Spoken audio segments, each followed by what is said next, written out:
গল্পের শুরুতেই দেখা যাবে রাঙাকে একলব্য ভীষণ বকাবকি করছে, বলছে রাঙা আমি তোমাকে কোনোদিনও বিশ্বাস করতে পারবো না। এরপর রাঙা কান্নাকাটি করছে, এরপর প্রমিতা বলছে আকু তুই শোন। এরপর একলব্য বলছে হয়েছে, অনেক হয়েছে, তোমরাও আমার সাথে অনেক নাটক করেছো, কিন্তু আমি এসব আর নাটক নিতে পারছি না। এই কথা বলেই দেখা যাবে একলব্য রেগে সেখান থেকে চলে যায়। এদিকে প্রমিতা রাঙার কাছে এসে বলছে রাঙা তুই এভাবে ভেঙে পড়িস না। একথা বলতে রাঙা বলছে মা আমি তো বলেছিলাম তোকে, বারবার বলেছিলাম যে আমি আমি উড়ানবাবুকে সবটা বলে দিই। আমি তো জানি উড়ানবাবুর অভিমান কতটা ভয়ানক। উড়ানবাবু অভিমান করলে ওনার অভিমান সহজে ভাঙানো যায় না রে মা। একথা বলে কাঁদতে থাকে রাঙা। এইদিকে দেখা যাবে পাঞ্চালি পাঞ্চালি এসে প্রমিতাকে বলছে মা তার মানে তোমরা সবটাই জানতে কিন্তু এতদিন কিচ্ছু বলনি। ভাইয়ার রাগ হওয়াটা তো স্বাভাবিক, আর তোমরা আমাদের কাছ থেকে এত বড় একটা সত্যি লুকিয়েছো, এতে তো ভাইয়ার রাগ হওয়াটা স্বাভাবিক। এই কথা বলতে দেখা যাবে নবারুণ এসে বলছে হ্যাঁ প্রমিতা তোমরা সত্যি অন্যায় করেছো, তবে রাঙার মতো দেখতে মেয়েটা হুবহু একরকম, তবে সেই মেয়েটাকে রাঙার কোনো যমজ বোনটোন নাকি। এই কথাই বলছে নবারুণ। এরপর দেখা যাবে সার্থকী বলছে আমি তো কিছু বুঝতে পারছি না, রাঙার আবার যমজ বোনও আছে? এক রাঙাকে নিয়েই তো আমরা দিশেহারা, এক রাঙাই তো আমাদের জীবন নষ্ট করে দিয়েছে, আবার আরেক রাঙা।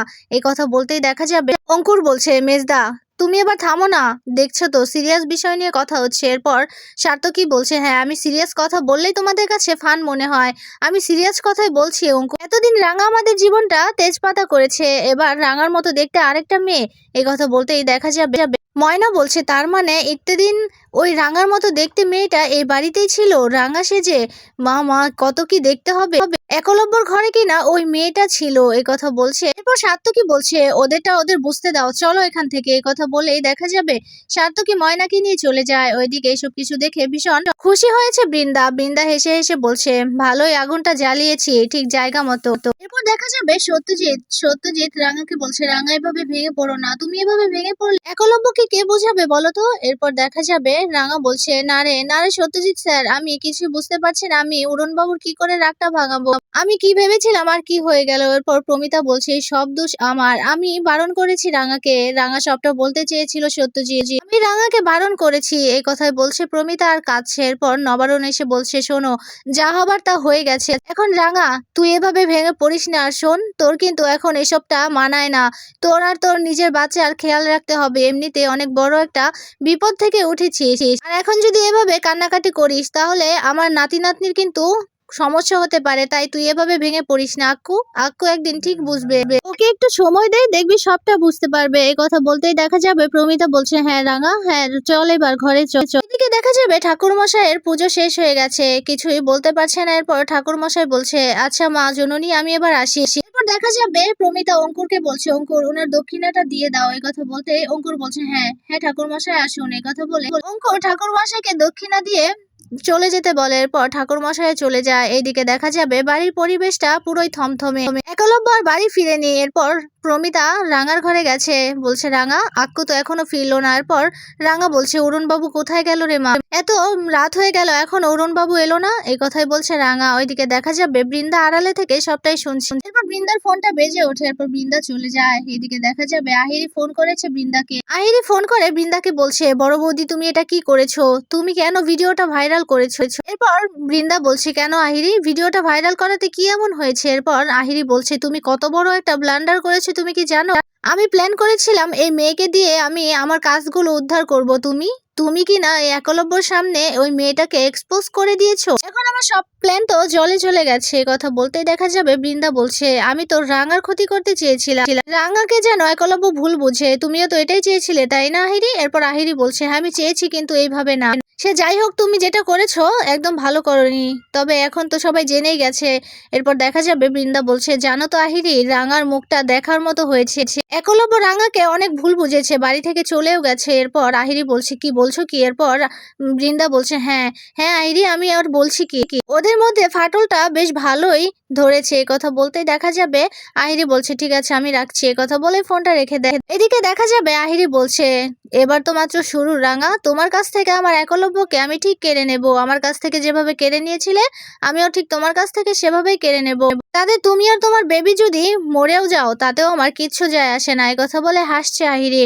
ওইদিকে দেখা যাবে বৃন্দা বলছে, আহিরি তুমি তো জানো না, তোমাকে গুটি হিসাবে ব্যবহার করে আমি আমার কার্যসিদ্ধি করে নেব। তুমি এই বাড়িতে এসে রাজ করবে, একলব্যর জীবনে এসে এই বাড়িতে এসে রাজ করবে, সেটা কোনোদিনও করতে পারবে না। কারণ এই বৃন্দা বসু যতদিন বেঁচে আছে ততদিন তুমি এই বাড়িতে এসে রাজ করতে পারবে না। এই বাড়িতে তো রাজ করব আমি, সবাই আমার কথা মতো চলবে, উঠবে বসবে, সে হচ্ছে বৃন্দা বসুর কথা মতোই সবকিছু চলবে এই বাড়িতে। কথা বলে হাসছে বৃন্দা। তখনই সেখানে সার্থকী এসে বলছে, বড় বৌদি আসবো? এরপর বৃন্দা বলছে, হ্যাঁ সার্থকী।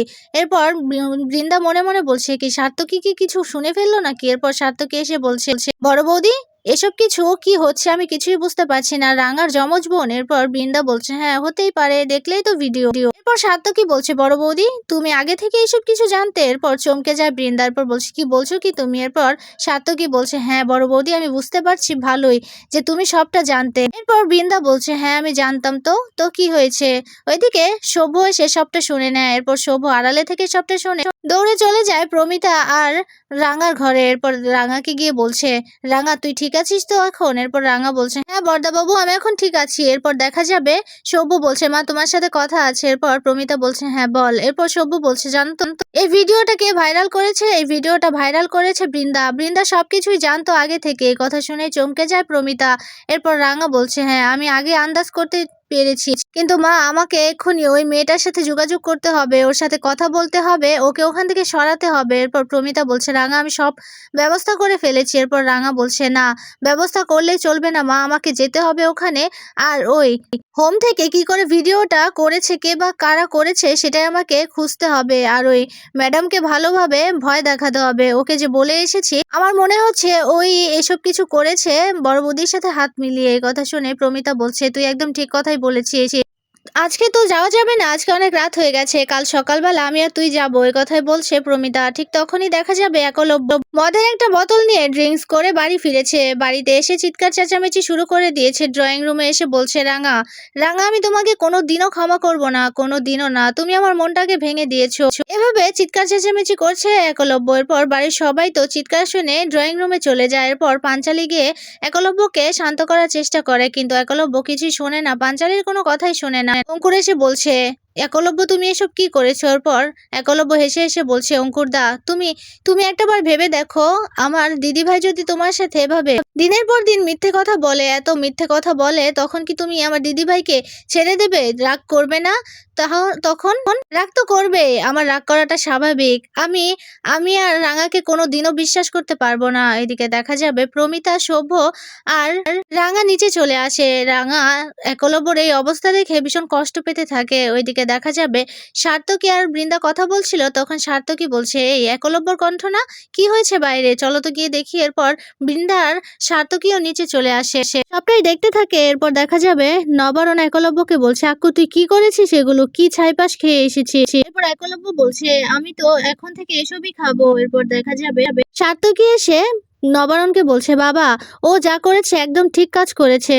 আসলে রাঙা এত দিনের পর দিন রাঙা আর মা একলব্যর কাছ থেকে সবটা লুকিয়েছে, এবং কি রাঙার মতো দেখতে একটা মেয়েকে বাড়িতে এনে একলব্যর সাথেও এইখানে এই বাড়িতে রেখেছে। ও রাগ করাটা স্বাভাবিক, এটাই স্বাভাবিক নয়? একলব্য একদম ঠিক কাজ করেছে, ওর আরো আগে এইসব কাজ করা উচিত ছিল। এই কথা বলতেই দেখা যাবে প্রমিতা ধমক দেয় সার্থকীকে। এরপর সার্থকী বলছে, হ্যাঁ আমাকেই ধমক দিতে পারো, আর এতদিন যে নিজের এত মিথ্যে কথা বলেছো তার বেলা কিচ্ছু না। এরপর দেখা যাবে পাঞ্চালি বলছে, তুই একটু চুপ করবি? চুপ করে থাক না, দেখছিস তো এখানে কি সব হচ্ছে, তার মধ্যে আবার তুই আবার শুরু করে দিয়েছিস, তুই আবার ওকে উস্কাচ্ছিস। এরপর বৃন্দা বলছে, ঠিকই তো বলেছে সার্থকী, তোমরা সার্থকীকে কেন এভাবে বকছো? ওই রাঙা এতদিন যা করেছে রাঙা, আর মাও তো কম কিছু করেনি। একলব্য তো রাঙার হাজবেন্ড, তাই একলব্যর এসব কিছু জানার দরকার ছিল, কিন্তু তোমরা কিছু জানাওনি। এই কথা বলতেই প্রমিতা বলছে, শোনো বৃন্দা, তোমার থেকে আমরা ঠিক বেঠিক আমরা শিখবো না। তুমি এতদিন কি করেছো সেটা নিজে ভাবো একবার, আর আমরা যা করেছি ভালোর জন্যই করেছি।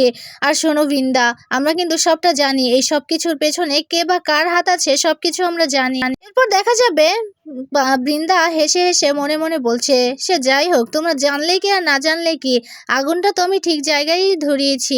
এবার শুধু একলব্যর রাগ ভাঙাতে ভাঙাতেই তোমার জীবন চলে যাবে রাঙা। তুই কোনোদিনও আর একলব্যর ভালোবাসা পাবি না, আর না বিশ্বাস ফিরে পাবি। তুই আর তোর বাচ্চা এই পৃথিবীতে, তোর বাচ্চাটা আসলেও তোর বাচ্চা কোনোদিনও তার অধিকার পাবে না, যোগ্য সম্মানটা পাবে না রাঙা। তুই রাস্তায় রাস্তায় ঘুরবি, এই বাড়িতে তুই আবারও কাজের মেয়ের মতো থাকবি, আর সাথে তোর বাচ্চাও। এই কথা বলে মনে মনে হাসতে থাকে বৃন্দা। এদিকে দেখা যাবে রাঙা একলব্যর কাছে আসতেই একলব্য রাঙাকে দূরে সরিয়ে দেয়। এরপর রাঙা বলছে, উড়ন বাবু শোন আমার কথা। এরপর একলব্য রাঙাকে ধাক্কা দেয়, এরপর রাঙা নিচে পড়ে যায়। এটা দেখে বাড়ির সবাই তো অবাক হয়ে যায়। দৌড়ে প্রমিতা চলে যায় রাঙার কাছে, রাঙাকে গিয়ে ধরে, আর পাঞ্চালিও ধরে। এরপর রাঙাকে বলছে, রাঙা তুই ঠিক আছিস? এরপর রাঙা বলছে, হরে মা আমি ঠিক আছি।